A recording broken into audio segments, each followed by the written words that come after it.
Well, good evening and welcome to Coalition for Conservation's webinar on the electrification of transport and fuel security.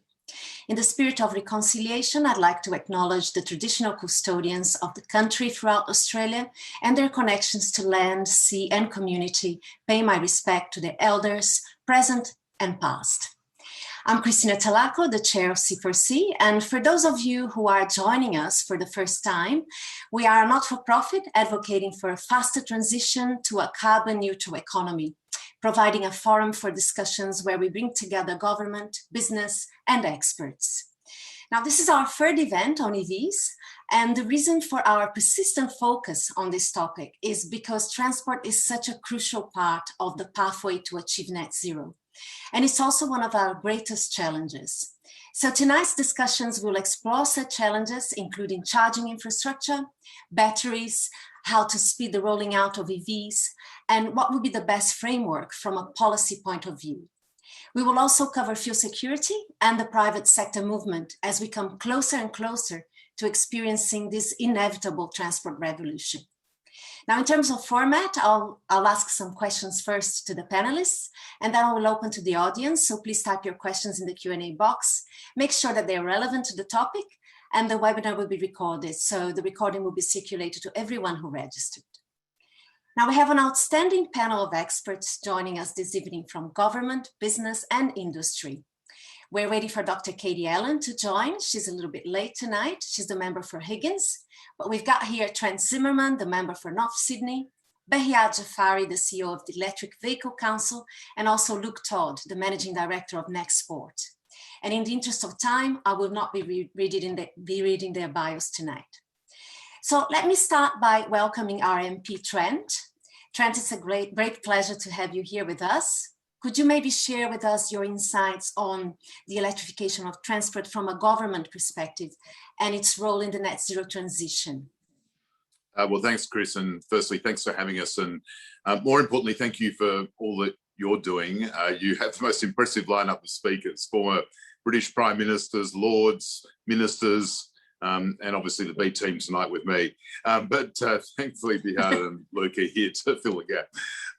But look, it is a critical area for our transition to a net zero economy because, as most people would know, transport emissions account for about 20% of Australia's overall emissions. And I think perhaps understandably, but to the exclusion at times of other areas of the economy, a lot of our focus has been on getting the energy sector right.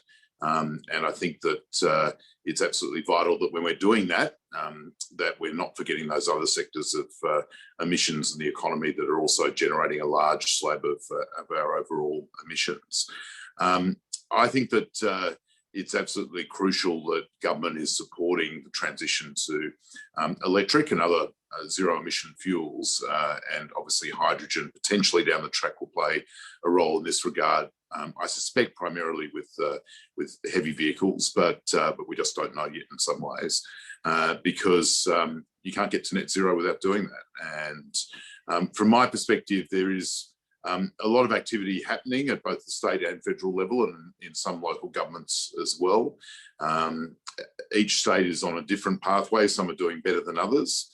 And at the federal level, we saw earlier this year the release of a discussion paper on low emissions fuels.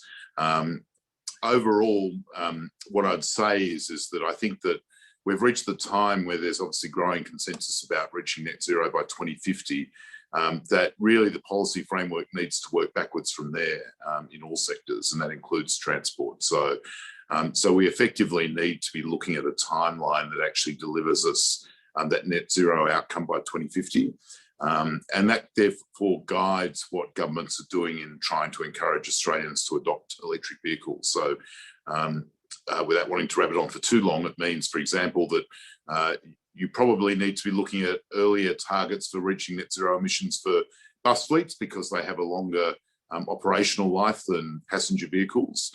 But it does mean that you've got to take into account things like the fact that most cars in Australia have a 10-year life. So from my perspective, that means that if you haven't really reached universal coverage in terms of new car sales with net zero emissions by the mid-30s, late 30s, then you're going to struggle to meet the 2050 deadline. So that's why, from my own perspective, I think that governments should be adopting the target, including the federal government, of effectively reaching the goal of 100% net zero vehicles, electric vehicles primarily, by the mid 2030s.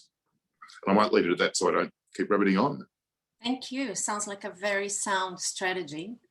Let's see what our industry expert here has to say. Behiad is the CEO of the EV Council. He works with industry, government, and the media to accelerate electrification of road transport. This is the third time he's joining us. Behiad, welcome again. What do you see, from your point of view, what are the most crucial missing links to the acceleration of EVs in Australia? And how would the net zero target, as Trent mentioned, would help? Thanks, Christina. And if I can add my thanks to both your work and the Coalition's work, it is the third time I've had the benefit of joining you guys, and looking forward to having many, many more of these, celebrating the various successes of electric vehicles. A very good question of what is missing here. And so let's be a bit clear on where we are. So today we have some 0.7% of the vehicles sold in our market being electric. We can all imagine scenarios for certain people for whom electric vehicles aren't suitable today. But really, we're looking at an environment where, whether in California, the United Kingdom, the EU, something like 10% of all the new vehicles that they are selling today are electric vehicles, and their markets look very different to ours. They have very many more lower price electric vehicles made available in their market. So this isn't 10% of people buying luxury vehicles or Teslas and the like. This is more cheaper things like Volkswagen vehicles, Nissans, Hyundais being made available to them. And the reality for us is that while the market and the industry has gone quite some way globally, there is a global competition for investment in electric vehicles, whether that's bringing vehicles to a market, rolling out charging infrastructure, going on to provide services like ride sharing and ride hailing, car sharing services with electric vehicles. What often happens is there is a global scan of where different markets are up to and what's available there. In most of the world, particularly across the developed world, what companies and investors can see is that there are things like regulations that require the sale of electric vehicles in most of these markets. There are very generous consumer incentives around the range of $10,000 Australian for the purchase of an electric vehicle. So as you can appreciate, a company with particularly a cheaper electric vehicle or other products is much more attracted to those other markets. I'm a CEO of a body that represents investors in industry who wants to invest in the electric vehicle sector here in Australia. And by far that, they see that consumers are ready and have the appetite for electric vehicles in Australia.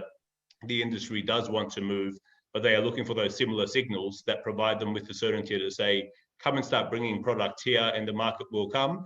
And that is something that is led by the type of things that Trent talked about, of the government helping accelerate the shifts towards zero emissions vehicles. Thank you. Todd, you're an expert in the manufacturing of electric buses as managing director of Nexport, which is the largest electric bus supplier. Correct me if I'm wrong, but I think you're the largest in Australia. You have over 50 zero emissions buses procured through the New South Wales government bus panel right now. What do you see the efficiency of Australia's public transport system improving with EVs, and what will it take to electrify the entire public transport fleet in Australia? Well, first of all, thank you, Chris, and thank you for everyone that's joining this evening. It's certainly a pleasure to be with you. To answer the question, I think the benefits of in the public transport sector specifically are numerous. When I first personally started on the journey of transitioning vehicles from diesel buses to electric buses, I formerly had a relatively large operational business. Initially, the driver was to see how we could improve the environment, and it was sort of a commercially driven opportunity that if we had cleaner fleets, we would potentially secure more business. Over time, what I've come to realise is that, yes, public transport and transitioning to electric buses has a wonderful outcome when we're looking at a broader challenge to the globe with climate change and so on. But what I'm focused on daily and what I'm seeing daily is the impact that we can have in communities and the quality of air that we can improve. So every electric bus or zero emission bus that we put into a community, it's actually making real benefit for people that are in that community. So whilst in the early days it was a very different story, and when early days, I'm sort of talking 7 or 8 years ago when we first started to look at electric vehicles. Now I see our focus very much in the public transport sector being about how we can improve communities, how we can improve the quality of air, but also other benefits such as noise pollution. That's something that gets very underrated in this conversation. If anybody sat or stands next to a bus, diesel bus near a bus interchange or at a bus stop, next time, please take a moment, pause and actually listen to the bus, look at the fumes that come out of that vehicle. It's quite considerable. And when you look at every vehicle that we can replace with electric, every time we do that, we're removing those harmful gases from communities. And there's numerous studies that we could talk for hours about on the benefits of that for the community. That also flows into things like timetabling. So, for example, certain routes where you may not be able to access a certain suburb because the buses are too noisy. With electric buses, because they're silent, we can now have a much more fluid operation, which enables operators to run better quality services, more direct services, getting people far more public transport system. So the benefits are considerable, and I really think we're just at the tipping point of seeing mass adaptation of electric buses across Australia. That's very true. People do tend to think more about the air quality, but there's also the noise and other considerations. There's also the issue of fuel security for Australia, which it's something that we have to start thinking about. So maybe a question for Trent on that topic of fuel security, Trent. By 2030, there's going to be a ban on the sale of gasoline cars in the UK, for example. By 2035, they're saying all their cars and vans are going to be fully zero emission. They're investing $2.5 billion in that upgrade of their going to zero emission vehicles. And what's going to happen in terms of petrol cars? Is Australia going to become a dumping ground for old petrol cars? How are we going to be placed if we don't start moving as fast as other countries, including the US now with the Biden administration? I think it's a really important question, and we've got to ensure that we're not that dumping ground. But on the issue of fuel security, I think it's actually one of the under-recognised arguments in relation to moving to electric vehicles. There's a fair amount of focus within the community and government on the moment, for example, in relation to our secure oil reserves in the event of a crisis. That problem almost goes away, at least when it comes to vehicles, if you've got the deployment of electric vehicles, because effectively your fuel resource is able to be provided by fuel sources that we have in abundance, namely solar and wind particularly. So there is a strong, I think, fuel security argument for a move to electric vehicles. The other half of that, though, of course, is that it's not just the fuel source which is important. It's having the capacity to service and provide the technical requirements of electric vehicles. And I do think there's enormous potential for us to be developing great competency in areas like battery production. And this was one of the things the PM highlighted in the modern manufacturing plan. But when we're a country blessed with critical minerals, including lithium, why not better utilise them here to make sure that we have that additional security?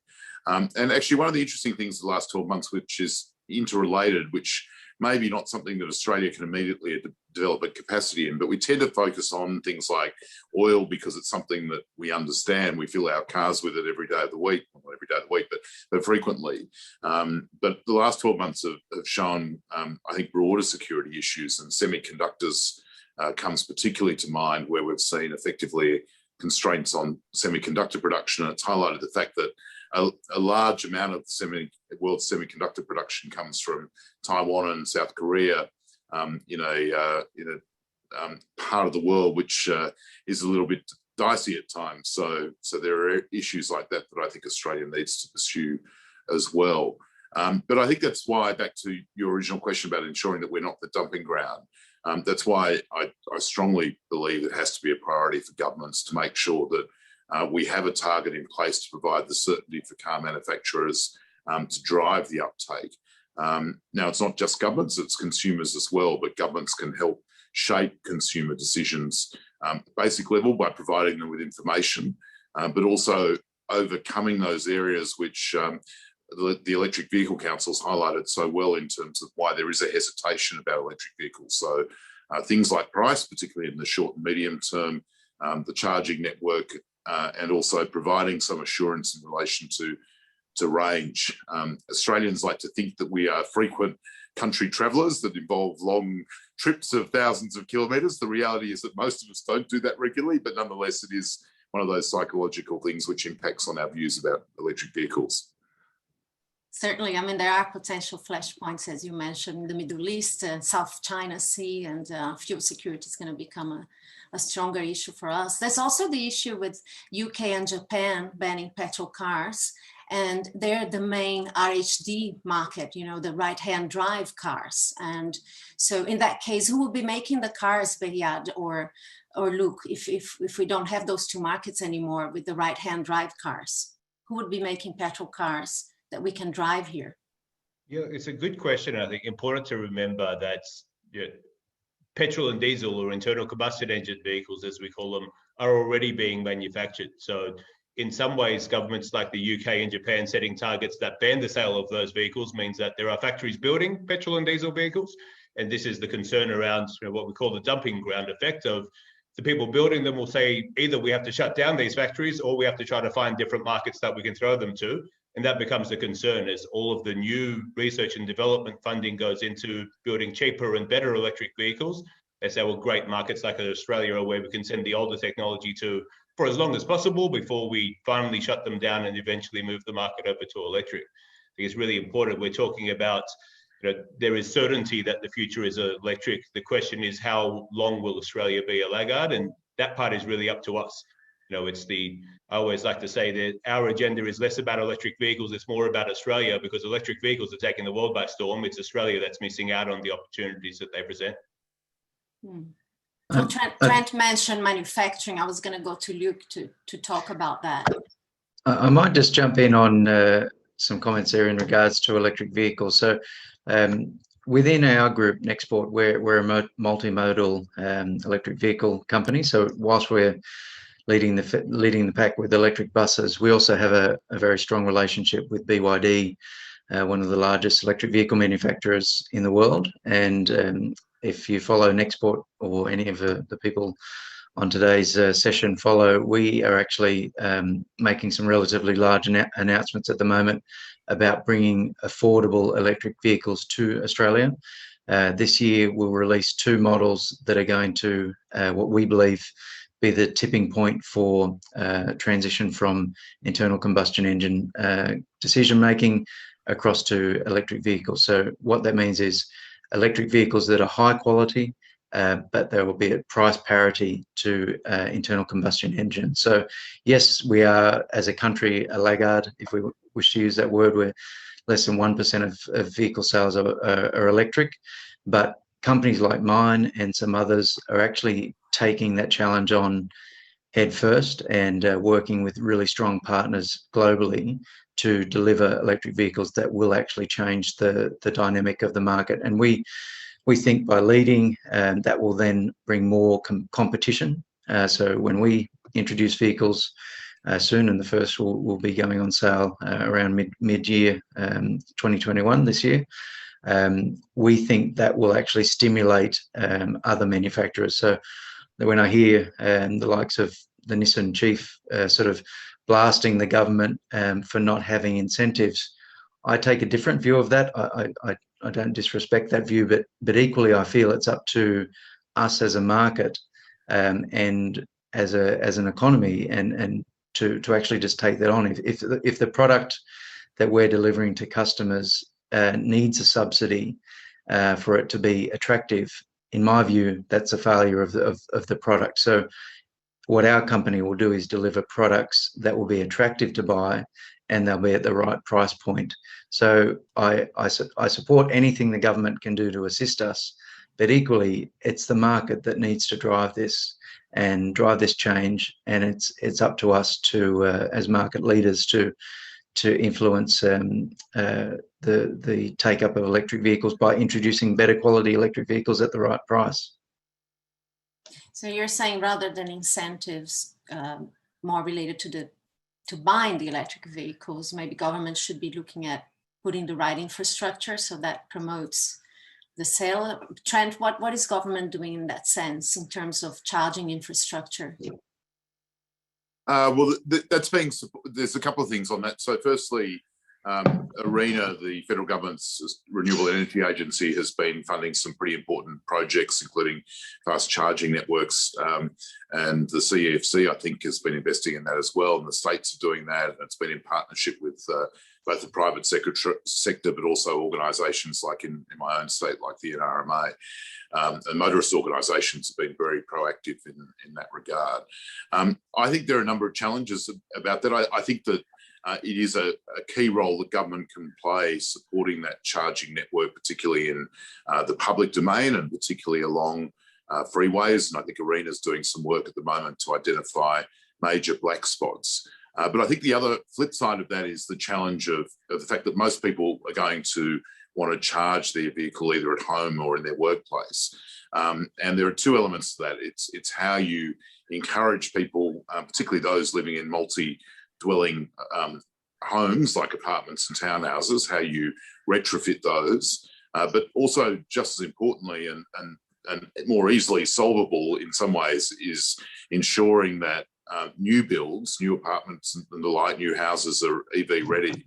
And in fact, in 2008, when I was a North Sydney councillor, I was pushing for us to amend our planning code to require buildings to be EV ready back then. But and there is some work being done on that, but I think the urgency of doing that is overwhelming. So there are national construction standards, very slow to change. There's nothing, I don't think, stopping state governments through their planning systems and even local councils, as some are doing, requiring new builds to be EV ready now, so that barrier, people being able to charge at home or in their workplaces, is overcome.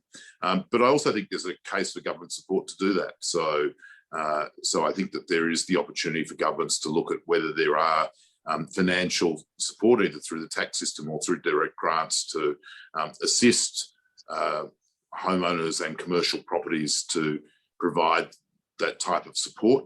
I do think we need to settle the technology because obviously you don't want to go through that type of exercise and find that there's actually a better way, and particularly with some of the exciting work that's being done to allow effectively the two-way flow of energy from electric vehicles. So electric vehicles can actually operate as batteries on wheels and support the grid.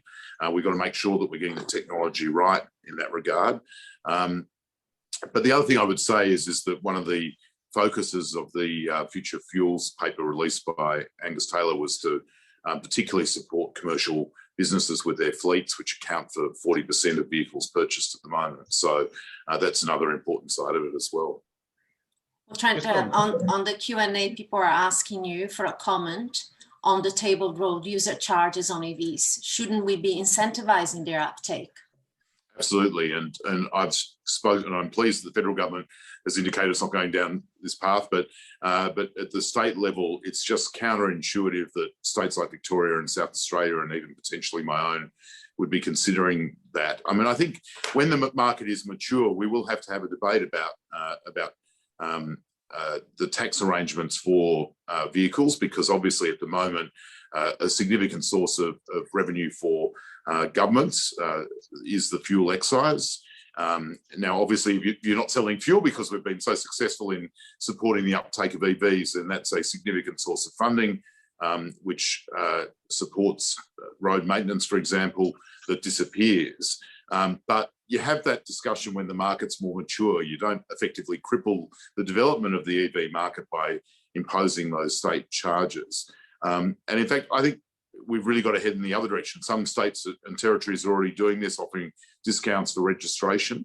I actually think we can go a lot further. And so, for example, I think that states should be looking at whether they offer for a finite period, 5 years or something like that, discounts on toll roads, and including new toll roads, and encouraging the EV market by providing those financial inducements or incentives, I think would be the better path to go down. Would you like to comment, Bayard? Yeah, look, Trent really hit it on the head there. It's discussion about moving towards a road user charging system is a sensible one, for something that transport policy experts have been talking about, as Trent would know from his previous life, for well over a decade. That's not what this is, though, right? This is a sort of early, what would say, a premature and exclusive tax on electric vehicles when they make up 0.1% of the vehicles on our roads, 0.7% of vehicles being sold. That's way behind the rest of the world. What I said earlier is, can appreciate for those OEMs looking around the world and saying, we've got a $10,000 incentive in one market and none in another. That makes, that stacks some chips against us, to now become the world's first market to actually tax electric vehicles and to discourage people from buying them. Sends a very clear, don't invest here message. So really for states, this is what is the right order of doing these things? As with the road user charge discussion around the world, these next 5 years, this early part of the decade, accelerate the uptake of electric vehicles, because you need to get from where we are today to all of them being electric within the next decade. And then when they are more mature, when they've achieved a level of, we've said, 10% of our fleet, 20% of our fleet, then start looking at how to adjust taxes to clip the ticket and gain some tax revenue as well. Yeah, I think we should, I don't know, that's an idea, Trent. You seem to know a lot about EVs and your ideas are quite positive. Is there anything at government level, like a task force on electric vehicles? The UK has set up a very interesting thing called the Electric Vehicle Trading Scheme and Road Usage Duty Consultation Bill. They have an Electric Vehicle Energy Task Force, which comprises of key stakeholders in the energy infrastructure, automotive sector, and the government. I mean, what do we have at government level in that sense? Well, Bayard would probably know that better than me, because it is a bit divided between state and federal, and so each state has its own strategies, and some of those are better than others. The leader of the pack is the ACT, but New South Wales overall is doing, I think, pretty well. I'm not so sure about other states. At the federal level, obviously there's been a process involved that's led to the discussion paper that was released earlier this year. I know, and I want to elaborate on this more to cover my absence of knowledge, but there's a process that the Electric Vehicle Council's involved with. Various tasks are being undertaken by bodies like ARENA. So ARENA is, as I mentioned earlier on, looking at the charging black spots around the country and so on. So there are elements. Maybe there is a case for better coordination across the federal government, and maybe, well, it's a bit fraught with danger, but maybe involving the states and territories as well. And it is a bit fraught. I mean, I personally think that some of those states looking at charging EVs at the moment are making a preemptive grab of a revenue source that's normally flowed to the Commonwealth through the fuel excise. So they're trying to establish a system now to effectively crowd out the federal government at some future point. It's not unprecedented tactics on behalf of state and territory governments, but very disappointing in this instance. Well, Luke, you had lots of experience in dealing with state governments. What has your experience been? What would you say if you had to ask for anything from a policy perspective as a manufacturer? What would be the priorities? I think there's quite a few different answers to that question, but the main thing that I've come across is effectively, and putting this bluntly, is in some ways to sort of step out of the way and enable creative businesses and companies to actually roll out new innovative products without having to go through the level of scrutiny and challenges that we faced collectively in the earlier stages. So as an example, when we were first deploying electric buses in Australia, we could point to hundreds of thousands of vehicles around the world where they were operating successfully, and yet there was about 8 various different parliamentary reviews of electric buses before they would be tested in the country or states particularly. So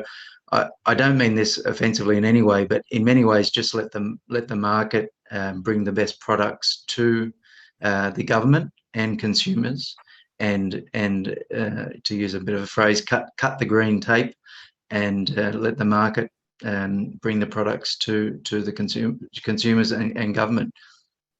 Thank you. I'd just like to welcome Dr. Katie Allen. I think you manage now. You had trouble connecting before, so welcome to the webinar. You're on mute at the moment. Let me ask you to unmute. Hi, good evening. So sorry, I've had some connectivity issues. My apologies. That's perfectly fine. So we covered a little bit of policy, comparisons with other countries, what people would like from a manufacturing point of view, and Behyad from an industry point of view. What are your thoughts, Katie? How do we actually make this process a little bit faster and catch up with other countries in terms of electrification of transport in Australia? Thank you. Look, that's a fantastic question, and obviously there's a lot of panelists. I know Trent has probably already spoken about this, but I suppose from my point of view, it's not just about electrification, by the way, it's about the whole, emissions reduction across the whole economy. So other things such as agriculture, fugitive emissions, transportation, and also looking, broadly at things like carbon soil. Just to sort of put that in conversation, you might have already covered that. But obviously, electricity sector, or energy sector, I should say, which is 30% or 33% of emissions, is an incredibly important hot topic at the moment, and electric vehicles are front and centre for that. I suppose, in my view, Australia hasn't really got a choice on this, because we don't manufacture our own cars, so we're going to move to electric vehicles whether we like to or not. It's going to be, absolute definite transition, and we need to be ready for that. The tricky sort of aspect is who pays for the sort of infrastructure, or how is the infrastructure rolled out and paid for. And it would be fair to say that Europe has a very different, set of issues facing it from an infrastructure point of view, because they don't have the broad sort of continental aspect that we have. It's a smaller continent than Australia. And so how do we equitably roll out an infrastructure? And I'm also interested to know what, whether there's going to be a change to the infrastructure and things like charging units, and what technology is coming on board with regards to that, because it's all very well to plan for the future, but if we're still in a transition with regards to electric vehicle, re-energising stations, then if we invest too heavily too early, then that might be an issue if suddenly there's a change to technology. So we have to be nimble and flexible, but there's no doubt in my mind that we need to start moving there sooner rather than later, and particularly in urban cities, obviously. But the question is then, how do you provide the infrastructure for the whole of Australia? Would you like to comment, Behyad? Yeah, I'm happy to get into particularly that point around sort of future-proofing against the right or the wrong technology. So particularly for the charging infrastructure, the two things that we're seeing development in is the speed of the charging infrastructure, so how much electricity it can deploy into the vehicle, and the other, particularly on the slower end of charging, so not those very fast ones, the ability to charge wirelessly, so no longer requiring a plug, but being able to drive up to a pad and having it charge. That one particularly, I guess, is predictions about when that comes have been sort of wrong a few times, so I won't crystal ball gaze too much. The good news there is, I guess, everyone developing that technology, they're usually the same players who are doing the technology today. And if they're not, everyone is quite aware of exactly the problem that you've been outlining and not wanting to get in the way of the existing market with the promise of new technology coming. So they're making one another, they're being sort of interoperable or adaptable. So that 95% of the infrastructure that you need will look the same. It'll be a matter of just replacing the box at the very end and replacing it with a wireless pad, or replacing some of the electronics with faster electronics, or a higher capacity coming from the electricity network to the charger itself when it comes to things like speed. So it's certainly something that's well considered, because these guys they don't want to cannibalize their own sales today in order to while working on a future product. The only one outside of those things that's, I guess, much further away and is quite speculative today, but potentially exciting for the future, is what we call dynamic wireless charging. So the ability of vehicles to be able to charge while they're driving, and something that I would say put in the sort of similar types of time lengths as fully driverless vehicles, the convenience for those really being seen to match of a car not needing to stop, essentially being able to charge as it drives along, rather than needing to go and park somewhere and having a human being have to plug it in or to interact with it. Can I ask a question following on from that? And I presume Trent may have already outlined this, because Trent organised a visit when we went to see Arena in Canberra to look at the issue. Sorry, I've got to press the wrong button. To look at the issue of bidirectional charging, and to make our fleet of cars eventually into a mobile virtual power plant, I suppose, so that we can, all of us can be little Greek capitalists, which is something I think would be a great thing for Australia if we could get to that point. And I know there's a lot of technology still to go, but there's a large amount of fleets and large amount of opportunity for us. Would you like to comment on that, perhaps?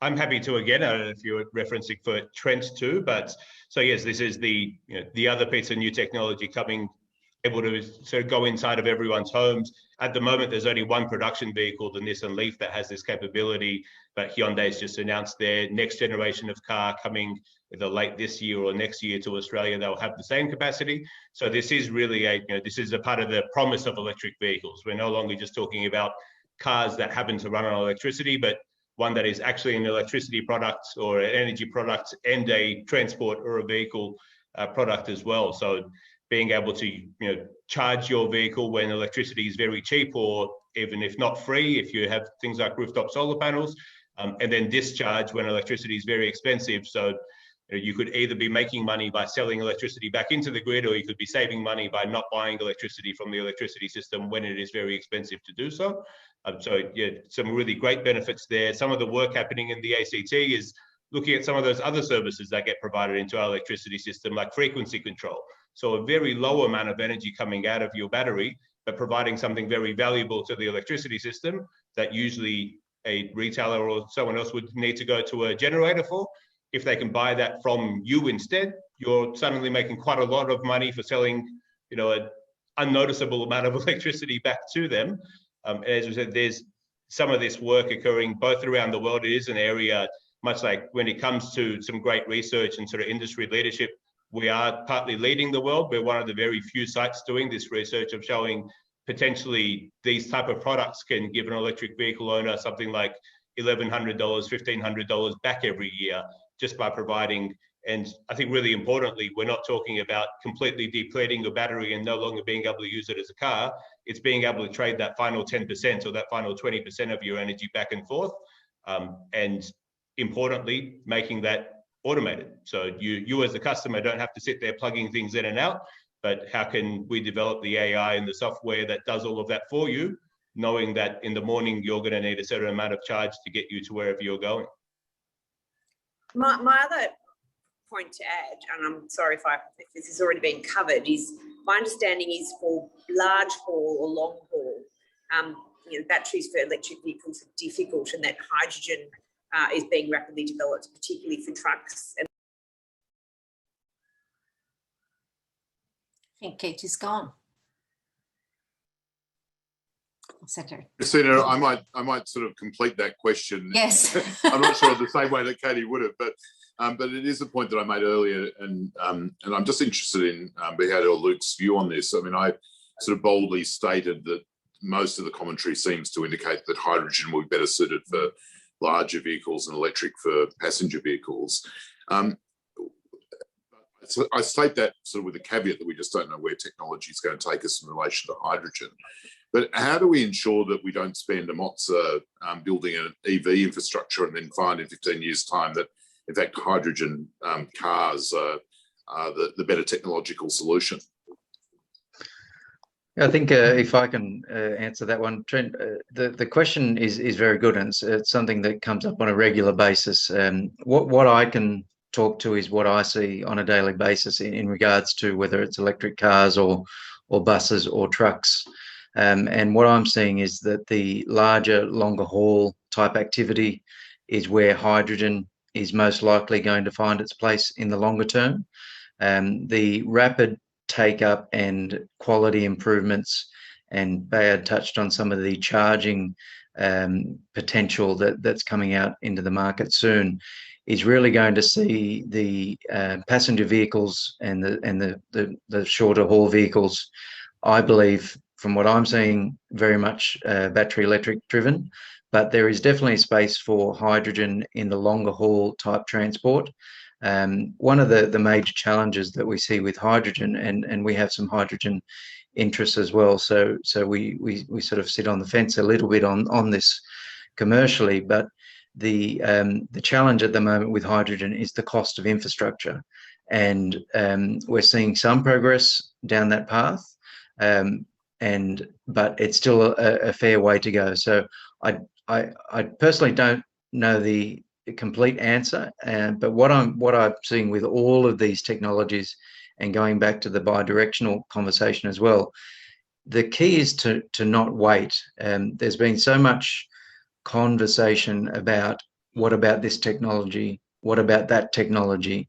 The reality is we're moving towards a cleaner transport economy, and the economy itself is its own driver. So by transitioning and having products available, whether they be battery electric or hydrogen, is the key point, and not waiting is critical. But equally, I see that as a challenge for governments. They certainly don't want to invest in the wrong infrastructure early on. But I think the pace that things have moved over the last 5 or 6 years has been quite prudent by the government. I think they've moved at the right pace. They haven't invested in the wrong areas so far. So the track record's good, and we're seeing some hydrogen trials take place in the coming months and year or so, which will test the limits of hydrogen as well. So I think it's a very good question. There is no perfect answer, but what I would suggest,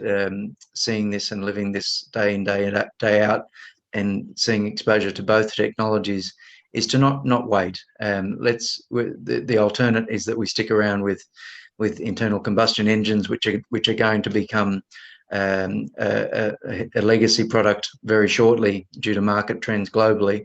So we shouldn't wait as a country. We should move swiftly, but also do it in a prudent manner as far as infrastructure. I might open now to the Q&A, because we've got about 23 questions on the box. A lot of them have to do, obviously, with the cost of EVs and what incentives there are, because at the end of the day, they are still fairly expensive. Bayard, correct me if I'm wrong, and there's very few models in Australia compared to other countries. And so a lot of people are asking questions in that sense. There's one here for Trent. What financing options exist for low-income households other than the ACT's interest-free loans? How do we address the fact that many people simply can't say the loan principal back? There's also questions for you on the luxury car tax. Trent? I'm very happy to speak about both those. Bayard might know some more about what schemes are operational around the country. On the luxury car tax, for me, I mean, there is a differential between low emission vehicles and ordinary vehicles within the luxury car tax system. I think about 10 grand difference. But to me, it's a bit of a no-brainer that we should be looking at removing the luxury car tax entirely from low emission vehicles. I think that would be a good outcome. But the biggest challenge, I think, moving forward is not the upper end of the market. It's effectively the middle of the market. And the market will evolve, is evolving in one direction, which is lower, more affordable prices. Part of the key is getting enough volume so that you establish a strong second-hand car market. It is, and that's part of the reason why I think the future fuel strategy has a bit of a focus on the commercial sector, because the turnover of cars is a lot quicker in commercial fleets, so they will enter the second-hand market more quickly. I personally do think that governments, including the federal government should look at what additional incentives might need to be provided, and I probably differ a little bit from Luke's comments in this regard, but I do see a parallel with the household solar market, where effectively governments played an important role, and the federal government played an important role, particularly through the renewable energy target, and effectively providing a financial incentive to get the market going. And over time, because of technology improving and costs coming down, that government incentive hasn't been so important. And the solar panel market, I think, is a good example, because it shows to me that Australians are ready adopters of new technology, and particularly low emissions technology, if the price is right. And if government can help make the price right in the early stages until normal market forces take over, then I don't think that's a bad thing. For example, here I've got Tony Zeltzer asking Trent, how can governments get involved in part funding facilities of recharges at smart poles to accelerate the uptake of EVs? Well, that partnership is happening to some degree at the moment through bodies like the CEFC and ARENA. I personally don't know enough about the economics of charging stations to know how much government assistance is required. I suspect that there'll be most obviously places where, for example, in regional Australia, where there are effectively market gaps because the economics don't stack up, but it's still going to be important to overcoming that range barrier that I talked about before. So at the very least, there's a role for government in filling the black spots where the market isn't prepared to invest. And I think, again, it's sort of catalyst funding at this stage to demonstrate the technology can work, to get that critical mass happening. And I suspect it's a bit, the other parallel I talked about solar panels, but it's maybe, this might be completely wrong, but I sort of, my instinct is it's a bit like mobile phones. I mean, governments provide black spot funding for mobile phone towers where there's a gap, but most of the mobile phone companies are very happy to clutter every telegraph pole with their facilities, because at the end of the day, it's crucial to their commercial interests in being able to sell their product. But BHAD might have some different or better views on that. Yeah, no, just complementary to that, Trent. I think from dealing with people providing charging infrastructure, whether it's those very fast ones that get you long distances, or doing smaller things like plugs inside of light posts and the like, what a charging infrastructure provider needs more than anything else, customers. So they want to see people driving electric vehicles so that they can sell them electricity. And looking ahead, it is will the customers come in the next 2 or 3 years? We're happy to pre-build with that certainty that this will help stimulate the market and people will then buy electric vehicles. But again, it comes back to that question of certainty of they do have it in markets like the UK, EU and US and others who are stimulating that demand in this early period. So they know why we see companies like Shell, BP and others investing billions of dollars in rolling out charging infrastructure, not just in the sort of lower millions as we're doing here, because they're knowing that there are plenty of customers today, but in the next few years, that is going to rise exponentially and ultimately become the entire fleet of vehicles. The question for the investor or the provider here in Australia is, will we follow that path in the next 2 years, in the next 5 years, in the next 10 years? That uncertainty sort of ends up holding them back from doing more, from providing more charges. Yeah, I have a question for Luke on cost again. How do we address the high cost of an e-bus at the community level? Of an electric bus? So I think electric buses are quite unique in the fact that they do a lot of kilometres every day. So the economics of an electric bus already stack up. Your payback comparable to a diesel Euro 5 or Euro 6, and the price difference between what that vehicle will cost and a high quality electric bus will cost, the payback period is roughly 3 years. So an electric bus is going to save you roughly $50,000 per annum because of the amount of kilometres that electric buses do on government routes. So the economics on a public transport side for electric buses, that's already been proven. That argument's been tested by many state governments, and we're already at an acceptable level.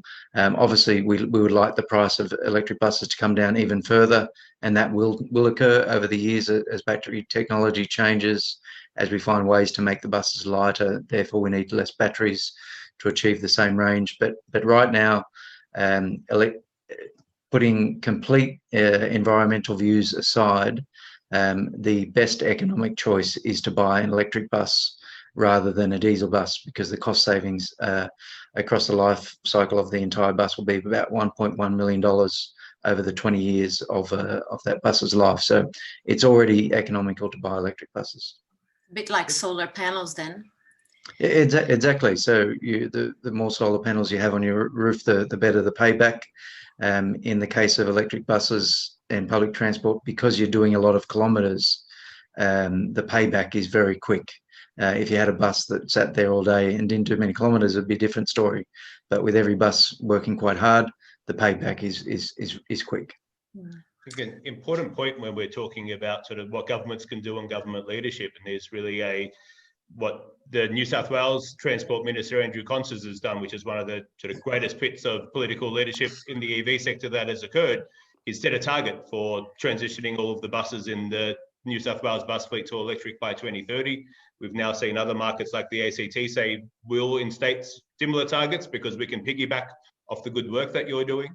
But what we saw very realistically inside the market was a whole range of operators, manufacturers, people involved in the bus sector who were uncertain, had a lot of work to do to find out how to transition to electric. It was a new technology. We saw all of that uncertainty, all the obstacles disappear because the direction was set from the top, on the minister, the decision maker, saying this is the direction we are heading in. Either much as is happening in cities around the EU and across Asia, either come and compete for that opportunity or you miss out. And what do you know? There's no more obstacles left, and of course electric buses are actually cheaper to run. And then we also get the added benefit of the type of work that Luke and some of his competitors, who I won't name here today, are doing, of actually building the buses in New South Wales as well. That is, it's the other benefit of acting early, rather than somebody else getting those jobs and somebody else getting those investment. You get them at home. And I'll echo that. I think Minister Constance's announcement was probably one of the strongest pieces of leadership that we've seen in the transport industry, and that was a credit to him and his team to come out and make a bold announcement, because what that did was sent a whole sort of indication through the whole industry of who supplies vehicles as to where the government wants to head. And that was as simple as a committed announcement to where the government wants to lead. It didn't require huge financial investment to roll out or contribute to assisting industry at all. It was just a committed decision that has now led to a strong acceptance from the market and reaction. Few more questions. People are asking here how we can get enough green supply to the grid to support electrification of transport. Beya, do you have an answer to that? By green supply, do you mean for renewable electricity? Certainly, yeah. Yeah, no, so I think in some ways this is a trend that's already underway. I think it probably fits into broader electricity policy of helping accelerate that as well. So maybe another one to throw to Trent. I'm not sure if you want to take that one on as well. But I guess the good news in one sense is that the market is heading in that direction in terms of renewable electricity. I think AEMO's forecasts have us at around over 50% of our electricity coming from renewable energy by 2030. There's the concerning thing of, while we're decarbonising our electricity source, we're increasing emissions from our transport sector, when the answer for one lies in the other. You're making more clean energy, use more of it. But I think as well, one of the, much like with rooftop solar panels and Australians' acceptance of them and high uptake of them, one of those great benefits around electric vehicles is it puts the power in the consumer's hands. Says that if you care about reducing emissions, well, buy an electric vehicle and start charging it from renewable energy right away. Pick that from your retailer or put in rooftop solar panels and you're at zero emissions. You don't have to wait for the entire system to catch up. Trent? Just to add to what B had said, I mean, the projections for the percentage of energy that will come from renewable sources increases, I think I'm fairly safe in saying, each year. So grows each year, which is great. And the deployment of renewable energy, both at the household level but at scale, is phenomenal in Australia at the moment. And I look, it's the market forces are only heading one direction on that, and that is for more renewables. Now, the challenge I think with the electrification of transport, it is for all sectors, is obviously making sure that the networks cope with that. I think there's probably been a little bit undue concern about the impact of electric vehicles in the short and medium term on networks, and all the predictions are that the network could cope quite well. I mean, maybe more work needs to be done about peak times, but because obviously if everyone chose to renew their vehicles at exactly the same hour of the day, then that would put a strain on the system. But organisations like AEMO and so on are actually doing the planning now to accommodate the growth in electric vehicles that it's expected, and I'm confident that the network can cope with even greater growth than is currently predicted. But obviously, you maximise the benefits of electric vehicles when you maximise the amount of power that's coming from renewable sources. It's a no-brainer that that's the case, as it is across any sector you electrify. So I think it adds further impetus to the march towards 100% clean energy. Someone's asking here if any of you are prepared to talk about trains and trains with e-bikes, the biggest solution. Luke, I'm happy to say that. I recently tried an skateboard, which was a bit of a disaster. But I certainly agree with those that are saying that e-scooters and bikes need to be legalised across Australia. I think it's only in the ACT and maybe Queensland where that's currently the case. The National Transport Commission, I think it is looking at the issue in the middle of the year, and hopefully they'll provide some national guidance, but it'll still be up to individual states to implement that. I think the question was in relation to trains. There's still in some urban networks electrification that needs to occur. So, for example, I think in Adelaide they haven't electrified their metropolitan train network, but I can't really comment about long-haul trains as to where that's at. Anyone else, or? Just to say that electric bikes and scooters and not motorcycles and skateboards are a lot of fun. So yeah, the sooner that get them all legalised, the better. And for things like skateboards to be able to relive my youth, albeit now much less fit than I used to be, an electric one would be a lot more handy for me than having to kick it. I have to tell you, an electric skateboard wasn't much fun for my dignity. At least you tried, Trent. There's Marcus McInnes. I just thought this was interesting. It's more for comments. It's not a question, but some perspectives looking at infrastructure. The world's biggest battery in South Australia, which costs 80 to 100 million, only contains enough energy to refuel 1,000 Tesla Model S cars. The equivalent amount of energy in petrol can be carried in a B-double tanker. This highlights that the problem is going to be in generating and storing sufficient alternative energy. How do we solve this issue, Behyad? Yeah, in terms of how do we generate enough electricity and then transport it to people's homes, that isn't the challenge for us. I think it can be difficult sometimes to look at things like the Tesla big battery out of South Australia and talk about how much electricity it's able to store and feed back into the system. We often hear people talk about, that would only provide enough electricity for South Australia for such a short period of time. Those type of products are actually meant to provide other energy services to the grid. So just electricity consumption isn't the only thing the electricity system's doing. There are a whole bunch of frequency control leveling services that are required. And that's in fact, those type of services and the decentralization of them through batteries in people's cars is why we say not only can the grid accept more electric vehicles, but done well, and the type of work that groups like the Australian Energy Market Operator and others are doing are showing that it can actually improve the resilience and the stability of the electricity system. And it can, in fact, bring down the unit price for electricity. So it can make electricity cheaper to have as well. Again, that is the question around, can we generate enough clean energy? Yes, we absolutely can. It's just knowing in advance, the planning requirements are different if we're going to have 1 million electric vehicles or 3 million electric vehicles in the next 10 years. So to say that stuff comes back to certainty of what path are we taking, how many will there be, so that we can start planning accordingly. Thank you. I think we've only got time for one or two more. The EU has seen great success forcing a charging standard to be adopted by all manufacturers to avoid fragmenting the charging infrastructure. How is Australia going to tackle the problem of charging interoperability? I think that's quite an important issue, isn't it?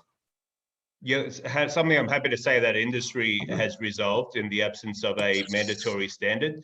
So the very first generation of electric vehicles that came out had their home countries plug types. Recognizing that that's not useful for consumers, the industry got together and decided on a standard type of plug for both AC and DC charging today. Is there a standard for buses, for public transport, Luke? Sorry, I had a connectivity issue then. Could you repeat the question? In terms of charging standards, is there one for public transport, for the buses? Yeah, so I think that's a good question. What we're seeing is a very standardized approach from manufacturers. So we've not seen any issue in the public transport side. What we have, as far as the plug type, what we have seen is a challenge in regards to in buses, whether it's a DC or AC charging unit that's required for the vehicles. Fortunately, once again, the market is solving that problem. Our company, as an example, now has a bus that accepts both AC and DC on the same bus. So when you're rolling out a bus depot, you don't need to install all DC chargers or AC chargers. You can have a combination of both, so you get the best of both worlds. So fortunately, industry once again is solving that issue as we move along.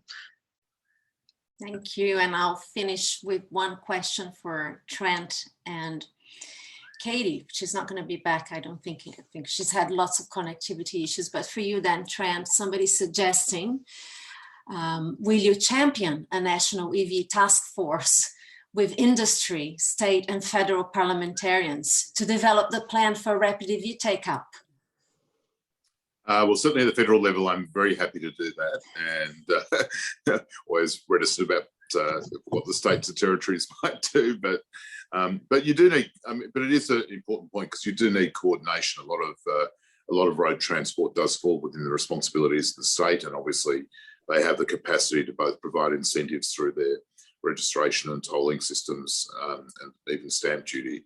And on the flip side of the coin, as we've seen from Victoria, they also have the capacity to interrupt what we'd hope would be a natural progression for EVs. So that level of coordination will be very important. Thank you, Trent. I think that's all the time we have this evening. It's fair to say that, and especially Behiad would know, since our last event, there has been some positive movement, especially at state level. So we're all pleased to see that there's some, it might be slow, but we're getting there. So on behalf of C4C, to all of you panelists, thanks for joining us tonight and sharing your insights. This is a conversation that we could be here another hour. Unfortunately, we don't have time. We will have to do another session very soon. And of course, thanks also to our audience for participating and contributing to this very important conversation on electrification of transport. So I hope it's enlightened you a little bit more. And I also hope that you can join us next week on Wednesday at our next webinar. It will be on waste management and marine health with Trevor Evans and Warren Edge. So good night, everyone, and hope to see you soon. Thank you very much. Thank you all. Bye.